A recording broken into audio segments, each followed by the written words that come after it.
নমস্কার, আমি সর্বাণী। সহজে সুস্বাদু রান্নাঘরে আপনাকে স্বাগত। 1 চা চামচ সর্ষে ড্রাই রোস্ট করে নিয়ে গুঁড়িয়ে নিতে হবে। 2 পিস বেলে মাছ 300 গ্রাম নুন হলুদ মাখিয়ে রেখে দিতে হবে। আমার আজকের রেসিপি বেলে মাছের ঝুরি ভাজা। বেলে মাছের ঝুরি ভাজা আপনারা হয়তো অনেকভাবেই খেয়ে থাকতে পারেন, কিন্তু আশা করি এভাবে আপনি খাননি। 2 পিস বেলে মাছ নিয়েছি, এতে 300 গ্রাম ওজন হয়েছে। মাছগুলো বেশ বড় আকারের। কড়াইতে 1.5 টেবিল চামচ সর্ষের তেল দিয়ে দিতে হবে। সর্ষের তেলেই এটা সবথেকে সুস্বাদু হবে। তেলটা বেশ ভালো মতন গরম হলে তখন মাছগুলো ভেজে নিতে হবে এক এক করে।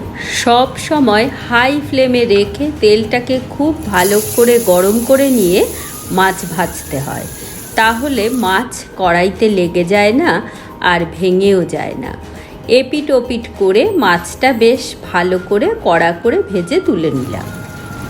একটা মাঝারি সাইজের আলু ডুমো ডুমো করে কেটে ধুয়ে রেখে দিয়েছিলাম, সেটাকে ভেজে নিতে হবে ওই মাছ ভাজার তেলেই। এই রেসিপিতে একটু তেলটা বেশি দিলে স্বাদটা ভালো হয়। আলুটা খুব ভালো করে ভেজে তুলে রাখতে হবে। কয়েকদিন ফ্রিজে পড়ে আছে বাসি বা নরম হয়ে যাওয়া বেলে মাছ দিয়েও এই রেসিপিটা তৈরি করে খাওয়া যায়। 1/2 চা চামচ কালো জিরে ফোড়নে দিয়ে দিতে হবে। কালো জিরেটা একটু চটপট করে ফাটলে তখন 2 কাঁচা লঙ্কা ফোড়নে দিয়ে দিতে হবে। এতে করে খুব সুন্দর একটা ফ্লেভার তৈরি হবে।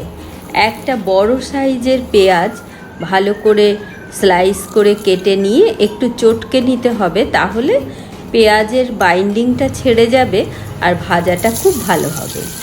পেঁয়াজটা দিয়ে মিনিট 2-3 ভাজতে হবে। 10-12 কোয়া রসুন ছেঁচে রেখে দিয়েছিলাম, এটাকেও এর মধ্যে দিয়ে দিতে হবে।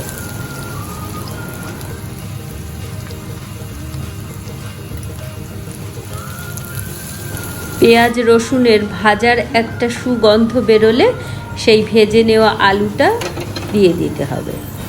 এটা যদি চন্দ্রমুখী আলু দিয়ে করেন তাহলে স্বাদটা একটু বেশি ভালো লাগে আমার কাছে।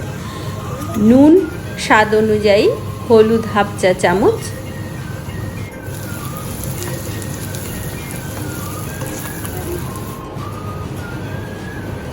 লঙ্কার গুঁড়ো 1/4 চামচ, ফোড়নেও কিন্তু 2 লঙ্কা দেওয়া আছে। ফ্রাই করে একদম যখন আলুটা সেদ্ধ হয়ে যাবে তখন এর মধ্যে মাছগুলোকে দিয়ে দিতে হবে। মাছ আপনারা গোটা না রেখে টুকরো করেও কেটে দিতে পারেন, তাহলেও ভালো হবে। আমি ভিডিওতে দেখার সৌন্দর্যের জন্য মাছটাকে আর কাটি। 200 ml জল একই সাথে দিয়ে দিন। যেহেতু মাছটা কেটে দেইনি তাই এবার একটু ভেঙে দিতে হবে, কারণ মাছের ঝুরি ভাজা, তাই মাছটাকে ভেঙেই দিতে হবে। একটু গোটা থাকবে, একটু ভাঙা, এরকম। 2 চিমটে মতো চিনি, এতে নুন চিনির ব্যালেন্সটা ভালো হবে। ঢাকা দিয়ে 2 মিনিট রেখে ঢাকা আলগা করে আবার একটু নাড়িয়ে নিতে হবে। এই সময় গ্যাসের ফ্লেমটা কিন্তু লো করে রাখতে হবে। আলু সেদ্ধ হয়ে গেছে, মাছও সেদ্ধ হয়ে গেছে। নামানোর জাস্ট 2 মিনিট আগে সেই গুঁড়িয়ে নেওয়া সর্ষেটা এর মধ্যে দিয়ে দিতে হবে। এইভাবে একটু রোস্ট করে গুঁড়িয়ে সর্ষে দিলে ভীষণ সুন্দর ফ্লেভার হয়। আবার 2 কাঁচা লঙ্কা দিলাম ফ্লেভারের জন্য। এইবার কাঁচা লঙ্কাটা কিন্তু আর চিড়ে দেইনি, তাহলে বড্ড বেশি ঝাল হয়ে যেত। ওপর থেকে 1 চা চামচ সর্ষের তেল দিয়ে ফ্লেমটা বন্ধ করে ঢাকা দিয়ে স্ট্যান্ডিং টাইমে 5 মিনিট রেখে দিন। দেখুন আলুটা কি সুন্দরভাবে সেদ্ধ হয়ে গেছে, ভীষণ সুন্দর গন্ধ বেরোতে শুরু করেছে, মাছগুলোও সুন্দরভাবে রান্না হয়ে গেছে। এবার শুধু ভাতে মেখে খাওয়ার অপেক্ষা। তাহলে আর দেরি না করে ঝটপট তৈরি করে ফেলুন বেলে মাছের ঝুরি ভাজা। আর আমাকে অবশ্যই জানান আপনি কতটা ভালো খেলেন।